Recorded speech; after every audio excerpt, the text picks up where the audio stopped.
warahmatullahi wabarakatuh.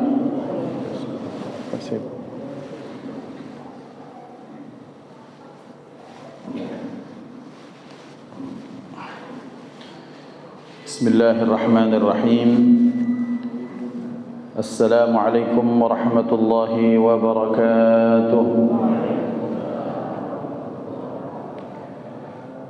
Innal hamdalillah nahmaduhu wa nasta'inuhu wa nastahdihi wa nastaghfiruh wa na'udzu bihi min shururi anfusina wa sayyiati a'malina. Man yahdihillahu fala mudilla lahu wa man yudlil fala hadiya lahu. أشهد أن لا إله إلا الله وحده لا شريك له وأشهد أن سيدنا ونبينا محمدا عبده عدد ما في علم الله صلاة وسلاما دائمين بدوام ملك الله وعلى آله وصحبه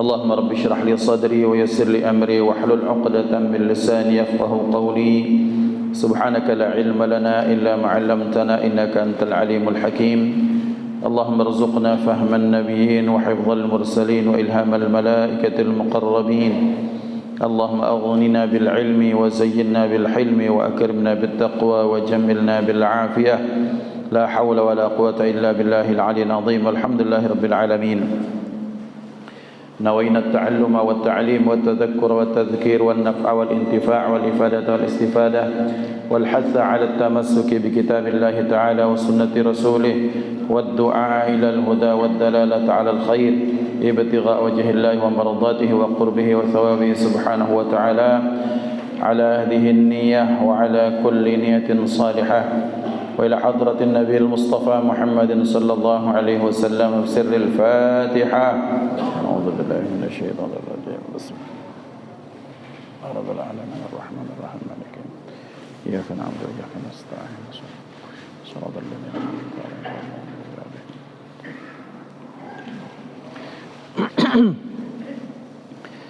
Hadratul muhtaramin yang saya ta'zimi, para guru, para kiai, para ustaz, ustazah, para hafizul Quran,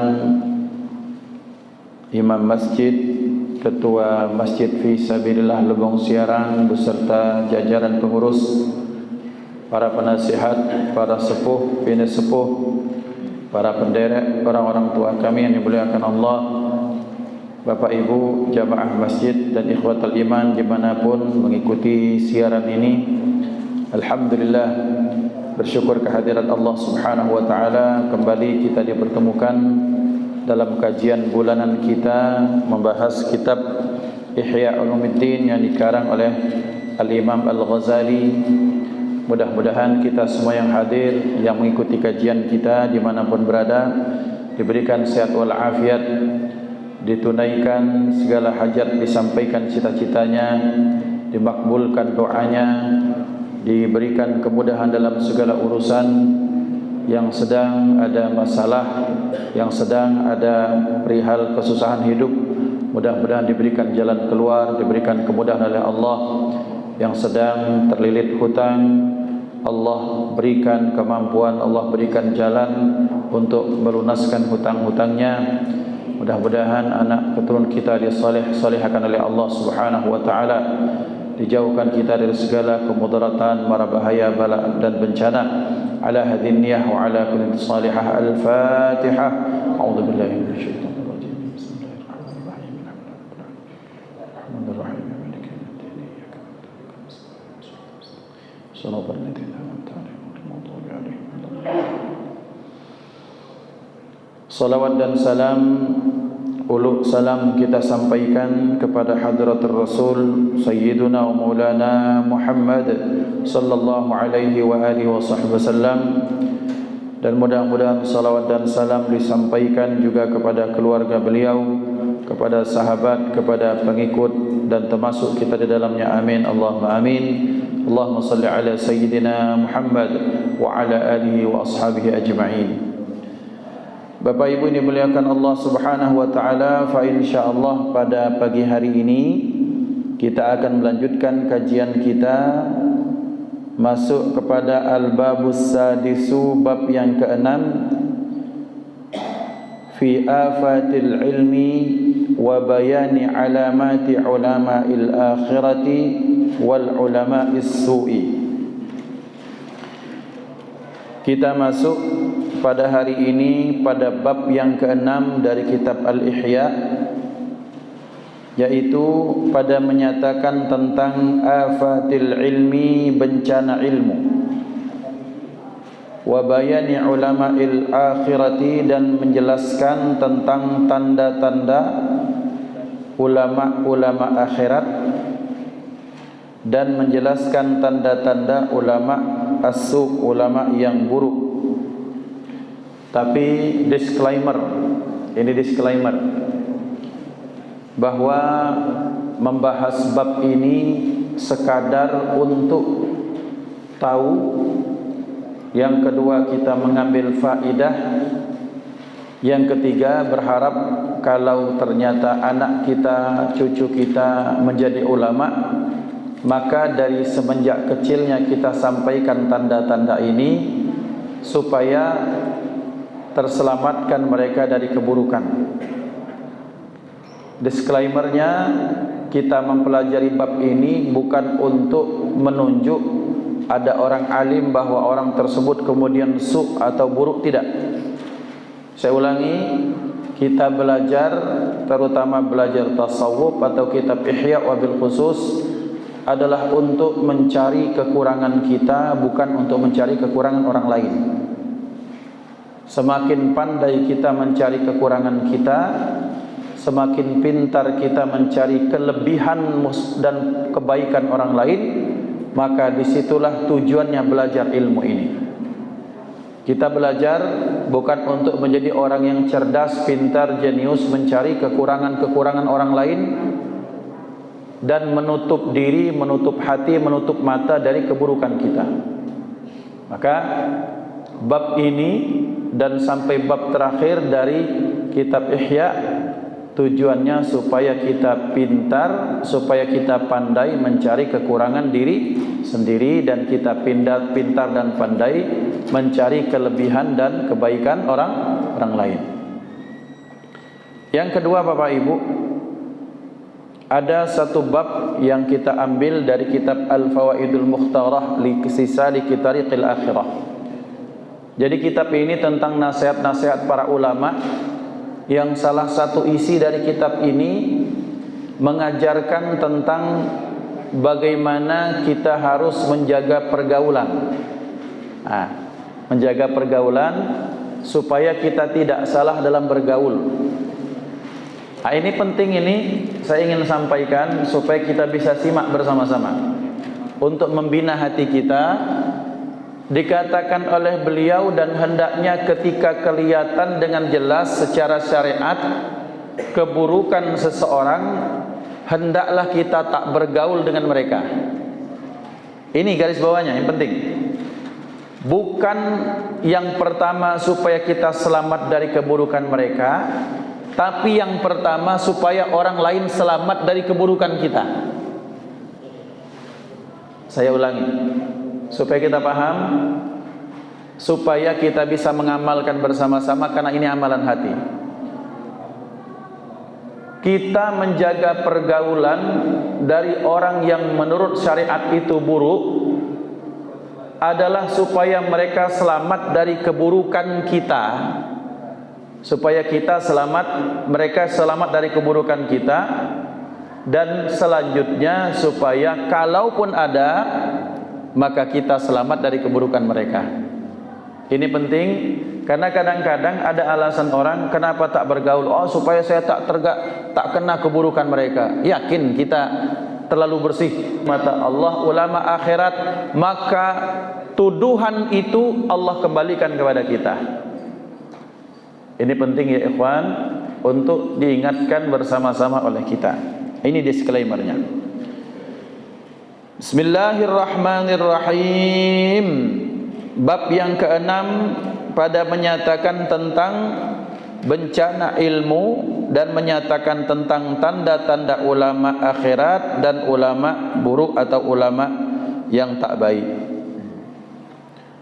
Qad dzakarna ma wurida min fadailil ilmi wal ulama. wa qad wurida fil ulama'i as-su' tasdidatin 'azimatan dallat ala annahum asyaddul khalqi 'adaban yaumal qiyamah. Telah kita sebutkan tentang fadilah atau keutamaan ilmu dan keutamaan ulama, dan telah disebutkan pada menyatakan ulama tentang betapa hebatnya siksaan kepada mereka, betapa hebatnya keterangan tentang siksaan, bahwa mereka adalah orang yang paling berat siksanya pada hari kiamat, bahwa yang paling berat pada hari kiamat siksanya itu salah satunya ada orang menyangka bahwa itu orang kafir, ada yang menyangka ini orang munafik, maka dinyatakan wa alimun bi ilmihi lam ya'malan mu'adzabun min qabli ubadil wasan, dalam matan Zubat seperti itu. Dan orang-orang yang punya ilmu tak mengamalkan, tahu ini halal, tahu ini wajib tak dikerjakan, tahu ini haram kemudian dilanggar, maka orang seperti ini punya ilmu tak mengamalkan, maka mereka diazab oleh Allah bahkan jauh sebelum para penyembah berhala. Ini penting. Maka dinyatakan faminal muhimmatil azimati ma'rifatul alamatil fariqati baina ulama'id dunya wa ulama'il akhirati.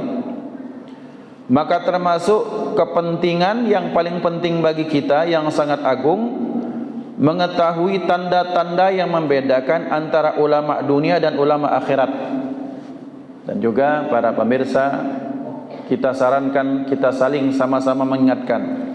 Kadang-kadang kita ini di zaman era digital ini, era informasi, karena melihat orang cuma sepotong satu, melihat orang dari satu sisi saja, dari sisi tayangan itu, yang kedua durasinya pendek, yang ketiga sesuai kepentingan orang yang memvideokan, memviralkan, yang keempat kita tak melihat dari aspek pelaku tersebut, ulama dalam hal ini ulama, maka gampang sekali hati kita ngomong dasar ulama dunia, ulama ulama buruk, dasar udah kiai udah gini begitu, kemudian masih cari dunia.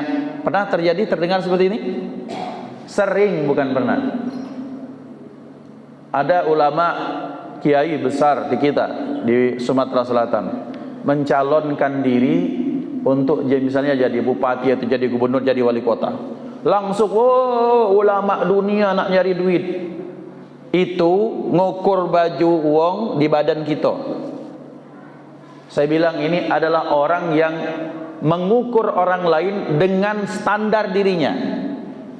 Maksudnya adalah kalau dia masuk bursa kepemimpinan, maka dia akan pasti cari cuan, cari keuntungan. Nah, orang lain ketika masuk ke pemilu, maka dihukumkannya rata seperti itu.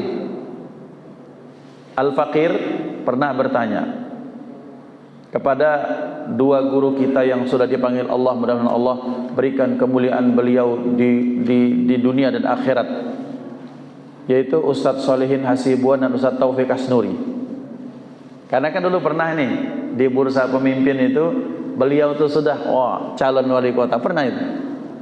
Al-Faqir pernah tanyakan kepada sahabat karib beliau, almarhum Habiban Habib Mahdi Muhammad bin Syahab, Habib, ini kenapa Ustaz ini? Oh iya betul, kita para ustaz-ustaz ini yang mendorong beliau-beliau. Kenapa Habib?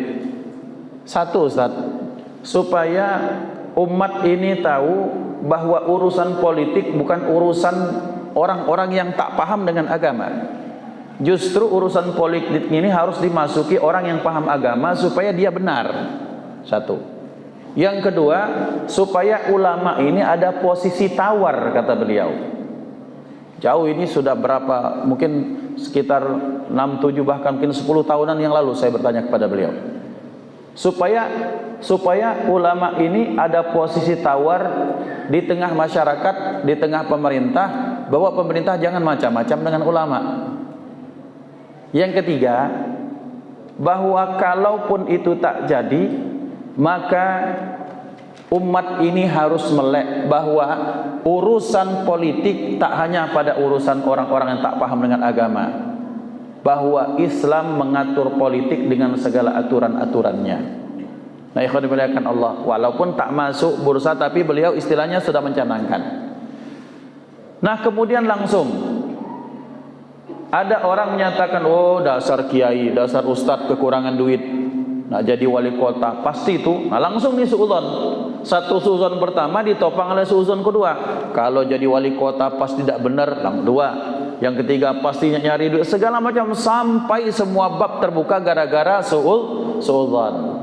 Maka ini kami sampaikan dari awal bahwa kita belajar apapun, wabil khusus bab tentang aib-aib itu adalah untuk nunjuk muka kita, nunjuk hati kita, bukan nunjuk orang lain. Apalagi itu orang yang sudah belajar agama puluhan tahun. Karena sekarang fenomena terjadi, ada anak umur belasan tahun, puluhan tahun, ikut kajian baru 2-3 tahun saja langsung memvonis ini sesat, ini tak boleh. Na'udzubillah, na'udzubillah. Kita sebutkan ini supaya kita diselamatkan Allah dari hal-hal seperti ini. Nah, tentang kata beliau, wa na'ni bi ulama'id dunya ulama as-su', dan yang kita maksudkan dengan ulama dunia adalah ulama su', ulama yang buruk, alladzina qasduhum minal ilmi at-tana'uma atau at-tana'umu bid-dunya wat tawassulu ilal jahi wal manzilati inda ahliha. Yang kita maksudkan dengan ulama dunia yaitu ulama yang buruk, yang tujuan mereka itu dari ilmu tersebut mencari kenikmatan dengan dunia dan supaya mencapai tujuan atau kemegahan, kemuliaan dan derajat dari ahli dunia. Bapak Ibu, bahwa kalau kita lihat, nah kita lihat, tak usah sekarang, nanti muncul suudzon, bahwa dalam peristiwa-peristiwa sejarah di masa kelam pernah terjadi. Ada ternyata sebagian orang yang punya ilmu merapat kepada penguasa, kemudian dengan sebab itu maka kemudian para ulama-ulama banyak yang hilang nyawanya gara-gara hasutan mereka. Nah, ini ulama su, ulama yang merapat ke pemerintah, kemudian merapat ke penguasa, kemudian selanjutnya gara-gara mereka lah maka kemudian banyak ulama yang kehilangan nyawa. Seperti Al-Imam Abi Hanifah, Al-Imam Ahmad bin Hanbal, kemudian imam-imam yang lain yang gara-gara hasutan sebagian orang yang punya ilmu kemudian hilang nyawa mereka. Maka ikhwan dimuliakan Allah, hati-hati bahwa ketika kita lihat dalam sejarah memang ada jenis seperti ini. Mereka merapat kepada para penguasa supaya menjadi qadhi, supaya menjadi hakim agung saat itu. Kemudian selanjutnya ketika para ulama bisa memesan hukum sesuai dengan keinginan mereka. Kita lihat, nah ini baru jelas dalam sejarah dan sepakat ulama tentang firqah Mu'tazilah. Firqah Mu'tazilah di zaman itu mereka merapat kepada penguasa. Siapa Mu'tazilah? Mu'tazilah adalah kaum yang menuhankan logika. Mereka menjadikan yang pertama, kalau kita ini kan biasanya menjadikan Al-Quran itu sebagai sumber pertama, yang kedua sunnah Nabi Muhammad SAW sumber kedua. Mereka tidak, mereka menjadikan dalil yang paling kuat pertama akal, yang kedua Quran, yang ketiga sunnah. Al-Quran atau hadis atau sunnah kalau bentrokan dengan akal tak diterima. Nah, kelompok ini merapat kepada pemerintah penguasa saat itu. Kemudian mereka dengan cara berpikir yang sesat itu sampai pada kesimpulan bahwa Al-Quran adalah makhluk. Al-Quran adalah makhluk. Kemudian pemerintah penguasa saat itu di brainwash oleh mereka. Dia apa? Dicuci otaknya. sampai kemudian penguasa saat itu kemudian mengamini pendapat mereka, dibuat keputusan yang sudah pas, dibuat keputusan sultan atau khalifah saat itu. Kemudian dipanggillah ulama-ulama yang menyatakan Al-Quran bukan makhluk. Dipanggil, diinterogasi, diadili satu-satu. Yang tak sepakat dengan pendapat ini digantung. Imam Ahmad bin Hanbal, Al-Imam Malik, Imam Abi Hanifah adalah termasuk ulama-ulama yang mereka meninggal gara-gara azabnya para penguasa yang zalim. Gara-gara apa? Gara-gara hasutan para ulama yang su' ini. Al-Imam Abil Hasan Asy-Syadzili, ketika beliau baru sampai ke Mesir, karena beliau dari Maroko, dari Fes kalau nggak salah, sampai ke situ beliau sudah punya banyak murid, orang-orang yang belajar, kemudian tersebar mazhab thariqah beliau, thariqah Syadziliyah, tarekat Syadziliyah. Sampai ke Mesir, maka kemudian ketika sampai di sana, 1 minggu beliau sampai di Mesir, sudah mau ditangkap Bapak Ibu atas tuduhan ini dan itu. Masuk ke Mesir baru pertama kali, kemudian selanjutnya baru 1 pekan langsung ditangkap dengan tuduhan apa? Ini ulama mau makar, ini ulama mau menggulingkan pemerintah. Padahal dengan khalifahnya saja beliau tak kenal, beliau tak punya pengikut untuk menggulingkan, untuk mengkudeta, tapi beliau mau ditangkap. Sampai ternyata diketahui kenapa beliau ini dibenci atau diincar para pemerintah saat itu, karena saat itu ada ulama-ulama yang merapat ke pemerintah, tak senang, takut akan pengaruh mereka kalah dengan Imam Abil Hasan Asy-Syadzili. Akhirnya mereka memfitnah, mendesas-desuskan kepada pemerintah, ini orang berbahaya ini. Tuan Khalifah, ini orang berbahaya, berpotensi untuk mengkudeta, menghilangkan kekuasaan Anda. Raja, presiden, siapapun dia yang nama penguasa, dia kalau disaingi bisnisnya tak takut, dia kehilangan uang tak takut. Tapi kalau kehilangan pengaruh kekuasaan, di sini mereka takut. Karena kenapa? Karena bagi seorang penguasa, Tuhannya itu adalah kekuasaan. Sampai pengen kalau bisa sampai mati dia tetap jadi raja. Kemudian anak cucu cicit sampai akhir zaman kalau bisa semuanya jadi raja. Kan seperti itu pikiran para raja, para pemimpin. Tak ada kemudian misalnya, cukup saya sekian tahun, kamu yang selanjutnya jadi khalifah, nggak ada. Semuanya pengen abadi, hidup terus, dan kalau terus jadi raja. Itu kekuasaan. Nah kemudian dihasut bahwa ada orang yang berpengaruh, berpotensi untuk mengkudeta, menghilangkan pengaruh, maka akhirnya Al-Imam Abil Hasan Asy-Syadzili itu mau ditangkap. Sampai kata beliau seperti ini, wahai murid-muridku, dakwah kalian tidak akan pernah dianggap diterima Allah kecuali dakwah kalian dihalangi oleh ulama itu sendiri. Dakwah kalian dihalangi oleh para pendai yang lain. Kalian sebagai ulama, maka yang hasut dengki kepada kalian bukan pemerintah, tapi ulama itu sendiri. Karena kenapa? Rebutan lahan, rebutan job, rebutan pengaruh, rebutan pengajian. Na'udzubillah, tsumma na'udzubillah. Maka ulama yang baik siapa? Yang ketika ada dakwah orang yang terkenal, Masya Allah, Alhamdulillah ya Allah. Kenapa? Dakwahku sudah dibantu oleh yang lain. Seperti itu. Maka setiap da'i kalau berpikir bahwa berdakwah merupakan tugas saya, yang lain cuma membantu, terus ada da'i yang kemudian berdakwah, followernya banyak, pengikutnya banyak, subscribernya banyak, di mana-mana beliau diterima, dia akan berkata dalam hatinya, ya Allah terima kasih bahwa umat ini tercerahkan oleh yang lain dan tugasku untuk berdakwah telah dibantu oleh teman-teman yang lain. Nah, ini ikhwan dibenarkan Allah. Bukan rebutan masjid, bukan rebutan lahan, rebutan hari, sampai menghasut umat supaya tak usah lagi dengar ustadz itu, dengan alasan ustadz itu sesat segala macam. Bukan. Kita bukan masalah itu yang kita lihat. Kita lihat bagaimana umat ini terselamatkan hatinya, amalnya, ibadah dan akhlaknya.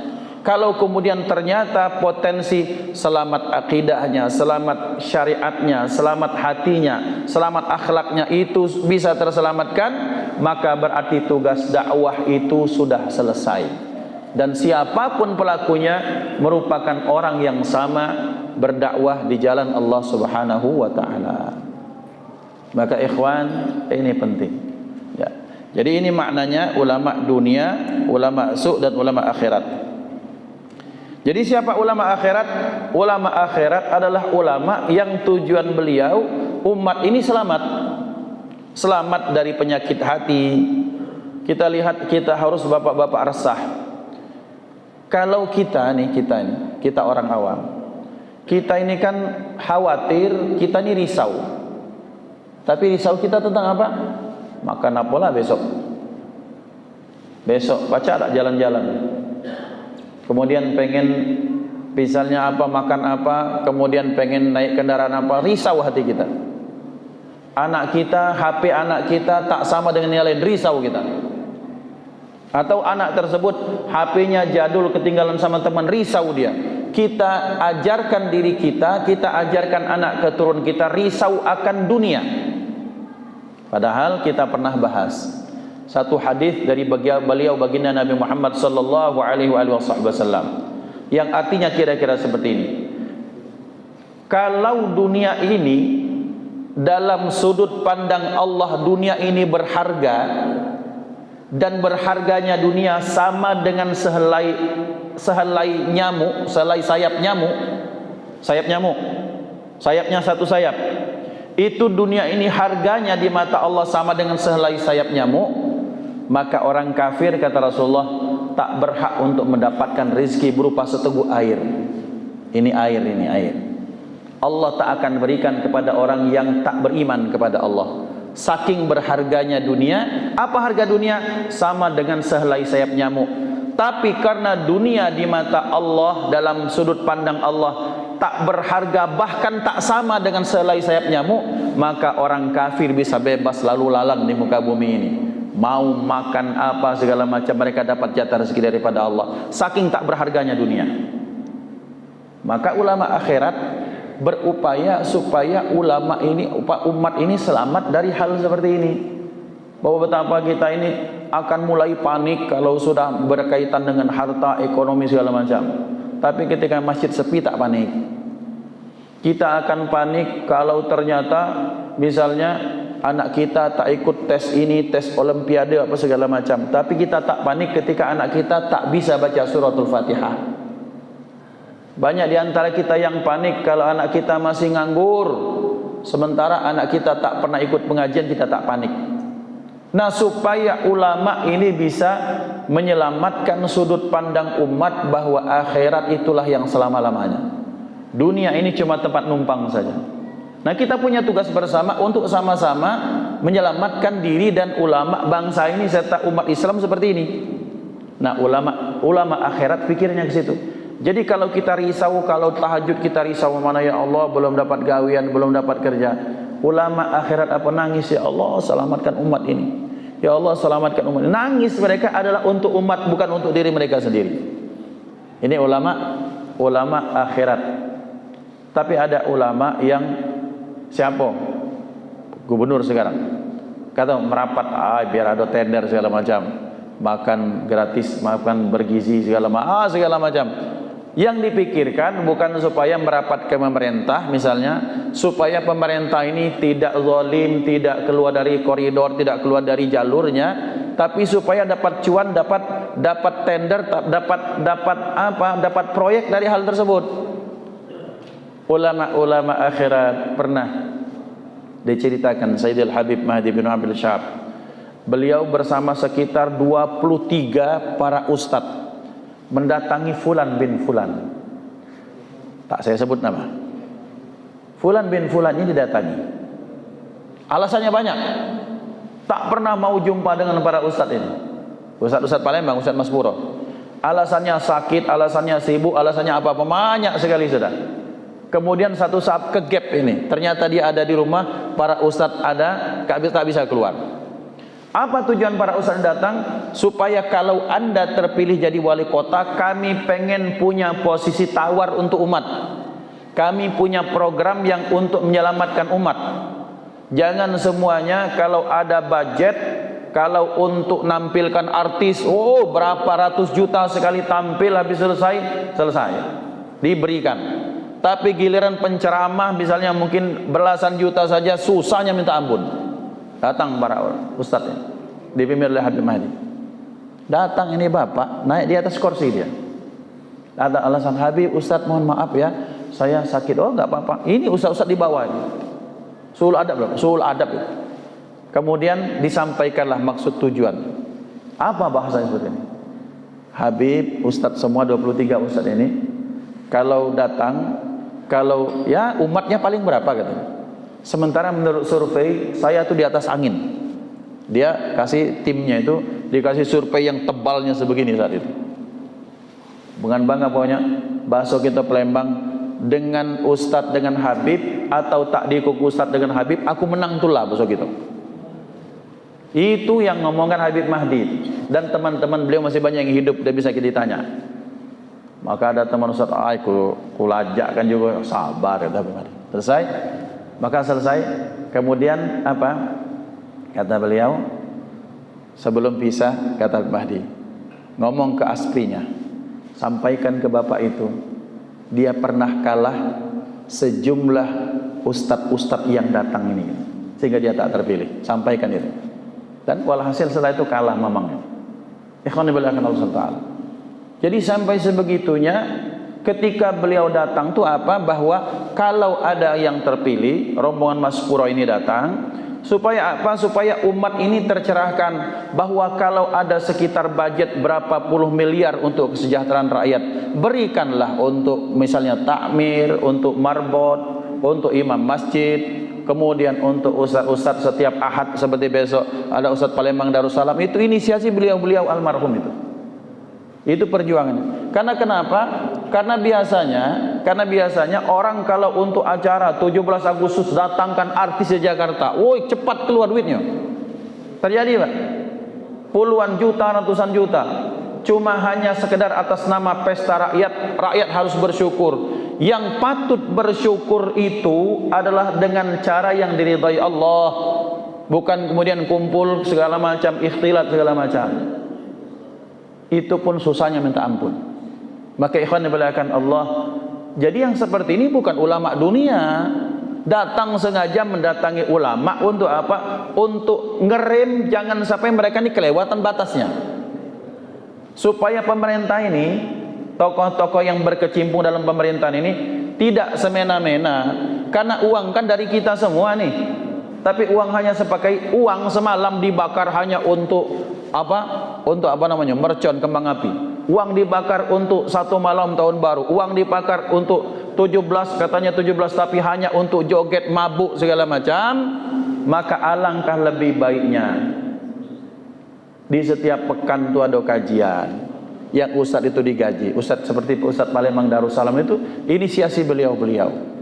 Maka ikhwan dimuliakan Allah Subhanahu wa taala, ini bukan ulama ini bukan ulama yang buruk, tapi ulama yang berupaya mengkawal orang-orang yang ada di pemerintahan supaya tak keluar dari koridor. Cuma kan kalau hati buruk tidak seperti itu. Oh, ulama dunia pasti nak nyari duit di situ. Naudzubillah tsumma naudzubillah. Maka beliau sallallahu alaihi wasallam bersabda, inna asyaddan nasi adaban yaumal qiyamati aliman lam yanfa'hu Allahu bi'ilmihi.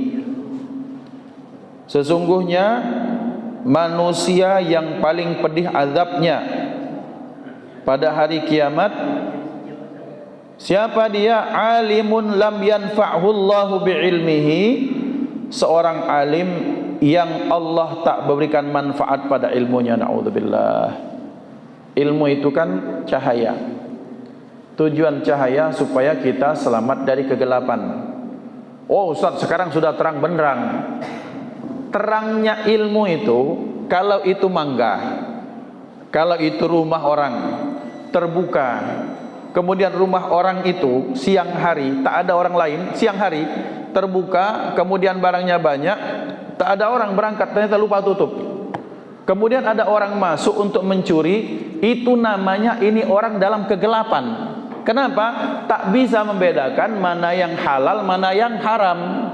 Jadi bukan dunia yang terang benderang kemudian enggak. Maksud ilmu memberikan cahaya, oh ini haram bukan milik saya, tak jadi. Walaupun pintunya terbuka, walaupun barangnya berharga semua, selama itu batasannya bukan milik kita, ya sudah, dia tak akan berani curi. Kalau dia berani mencuri, berarti orang ini dalam kegelapan, tak mampu membedakan mana yang halal, mana yang haram. Jadi itu maknanya kepada salawat dan salam kepada Nabi Muhammad SAW yang telah menyelamatkan umat dari kegelapan menuju alam yang terang benderang itu, supaya kita tahu halal-halal, haram-haram, yang mana yang wajib, mana maksiat, mana taat, itu kita bisa bedakan. Itu fungsi ilmu. Tapi tanpa ilmu ternyata itu tak tercapai sama sekali. Nah, ikhwan dimuliakan Allah, tapi tetap kembali kepada pembahasan awal. Kita belajar ini supaya yang baik-baik menjadi motivasi kita untuk kita contoh.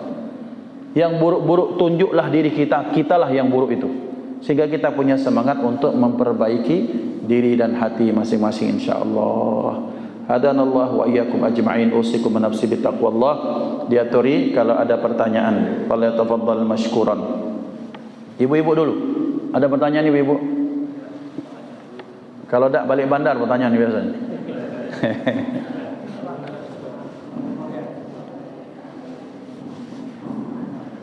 Assalamualaikum warahmatullahi wabarakatuh. Waalaikumsalam. Jadi Ustaz, saya pernah mendengar hadis bahwa setiap 3 ulama Ustaz itu 1 orang masuk neraka Ustaz. Jadi mohon penjelasan, saya mendengar. Yang kedua, sisi pendidikan di pondok pesantren itu kan masuk asrama Ustaz. Seperti juga yang pendidikan kedinasan di pemerintah. Kalau dari sisi asrama itu ada junior, ada senior. Di sisi senior kelas. Nah, dengan sisi ini kan sering terjadi pelanggaran senior menyiksa atau tidak terhadap junior. Nah, ini bagaimana Ustaz? Yang ketiga Ustaz, kalau pondok pesantren mau mengharapkan bantuan dari luar negeri, misalnya dari Arab Saudi, itu syaratnya harus mengajarkan Bahari. Kalau minta bantuan dari Iran, syaratnya harus mengajarkan Syiah. Jika mau menjalankan. Wassalamualaikum warahmatullahi wabarakatuh. Waalaikumsalam warahmatullahi wabarakatuh. Pertanyaan pertama aku belum tahu. Memang baru inilah dengar hadisnya. Ya, di antara 3, kemudian ya terserang. Saya kalau tak tahu ya tak tahu. Dari 3 ulama, 2-nya su', yang satunya baik, wallahu alam. Tapi mengacu kepada realita adalah bahwa betapa semakin akhir zaman, maka penyakit hubbud dunya ini kan semakin hebat. Bahwa kita lihat misalnya seperti ini, fasadul ummah bifasadil umara. Rusaknya umat, rakyat ini karena rusaknya rakyat. Dan kita bisa lihat itu, bahwa dalam bahasa sederhana itu seperti ini. Manakala tidak ada pengharaman judol yang itu diketok oleh pemerintah, bukan sekedar undang-undang, tapi aplikasi dari undang-undang itu, bahwa kalau judol itu misalnya dihukum mati bandarnya, narkoba itu dihukum mati, asetnya dibekukan, kan seperti itu. Nah, ini kan artinya bukan sekedar hukum yang ada di kertas kemudian dihafal selesai, tapi yang tidak ada. Maka ulama apa umat ini akan rusak. Betapa banyak orang punya rumah dicuri, kenapa? Karena orang sudah kecanduan, adiktif. Dia kalau sudah kecanduan, maka dia sudah gelap mata, apapun dia jual. Isi rumah habis, yang punya dewek ya habis, ngambil isi rumah wong lain. Itu penyakit judi, penyakit orang yang narkoba, penyalahgunaan narkoba. Nah, rusaknya umat ini, rusaknya rakyat karena kenapa? Karena rusaknya umara, pemimpin. Rusaknya pemimpin apa? Karena rusaknya ulama. Kenapa? Karena mereka tak dikawal oleh para ulama. Atau ketika dikawal ternyata pengawalnya ini melok kata penguasa.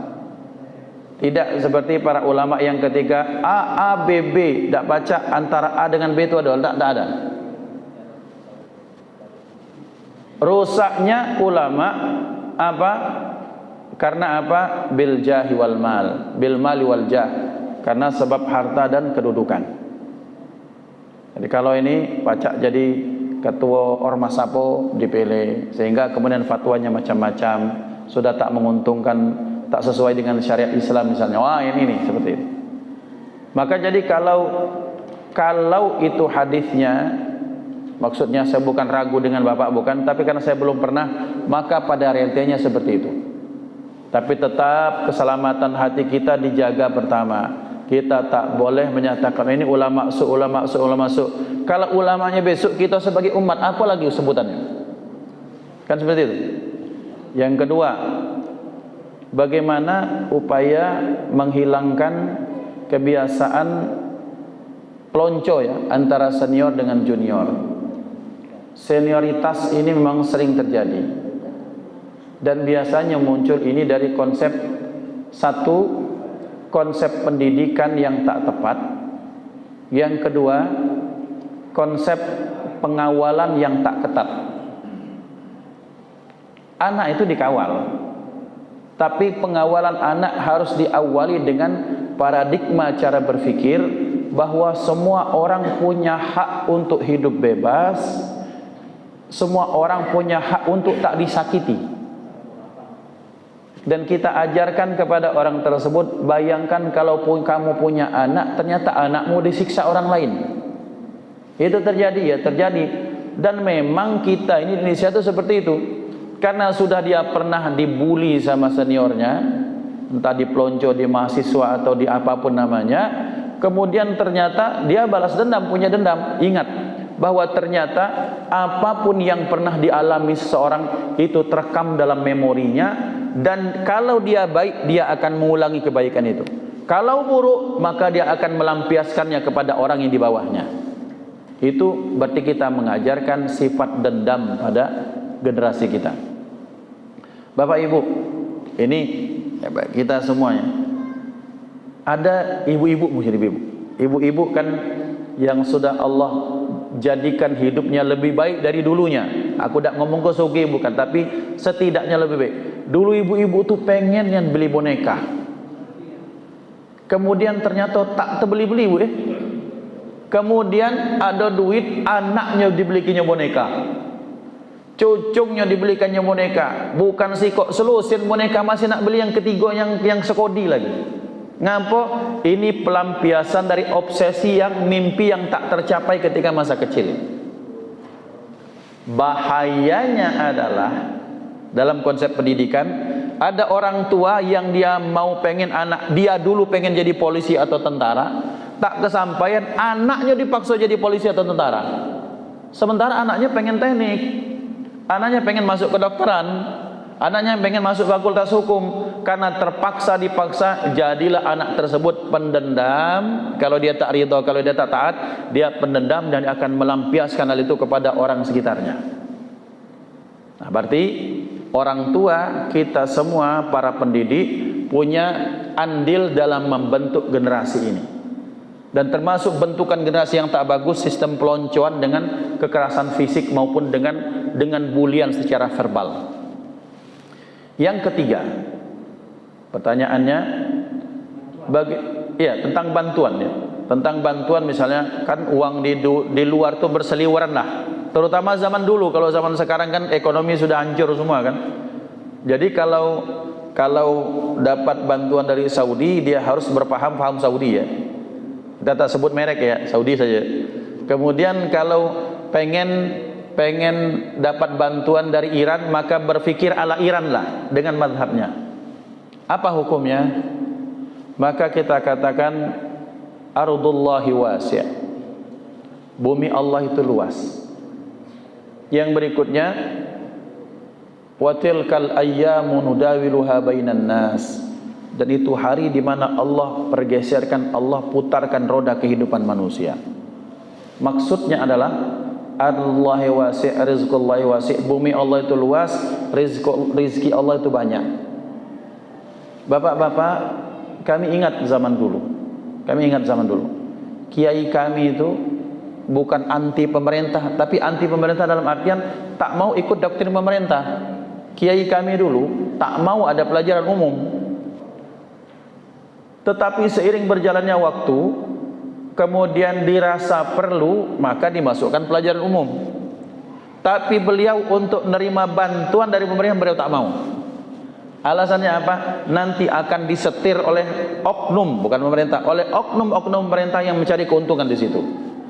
Maka kalaupun beliau pilih untuk menambahkan pelajaran umum karena kemauan beliau, bukan karena pengen dapat cuan dari pemerintah. Nah, ini Masya Allah. Nah Ustaz, sekarang bagaimana? Ketika ada ustadz yang pengen dapat bantuan dari Saudi atau Iran dengan mazhab keduanya, maka kita sampaikan keselamatan akidah, keselamatan akhlak, keselamatan cara berpikir, sikap hidup anak cucu, murid-murid kita jauh lebih penting daripada bangunan ini. Karena membangun itu kan ada dua. Ada membangun karakter, ada membangun bangunan. Syekh Adi Jum'ah itu menyatakan dengan kata-kata beliau yang fenomenal.